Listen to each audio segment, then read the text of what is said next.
సముద్రంలో వేటకి వెళ్లిన మత్స్యకారులకు విచిత్ర సంఘటన ఎదురైంది. వారి పడవ సముద్రం మధ్యలో ఉండగా ఊహించని ఘటన జరిగింది. ఓ పెద్ద డాల్ఫిన్ అమాంతం ఎగురొచ్చి వీరి బోట్లో పడింది. అసలే చిన్న బోటు కావడంతో డాల్ఫిన్ పడగానే బోటు ధ్వంసమైంది.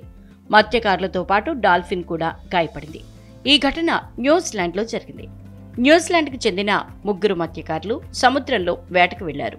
వారు ప్రయాణిస్తున్న చిన్న చేపల బోటులోకి 400 కిలోల బరువైన ఓ పెద్ద డాల్ఫిన్ ఒక్కసారిగా ఎగిరొచ్చి పడింది. గాల్లోంచి ఎగిరిపడ్డ డాల్ఫిన్ ధాటికి ఆ 3 మత్స్యకారులలో ఒకరికి స్వల్ప గాయాలయ్యాయి. డాల్ఫిన్ తాకిడికి పడవ తీవ్రంగా దెబ్బతింది. డాల్ఫిన్కి కూడా గాయాలయ్యాయి. అక్కడ ఏం జరిగిందో కాసేపు వారికి ఏమీ అర్థం కాలేదు.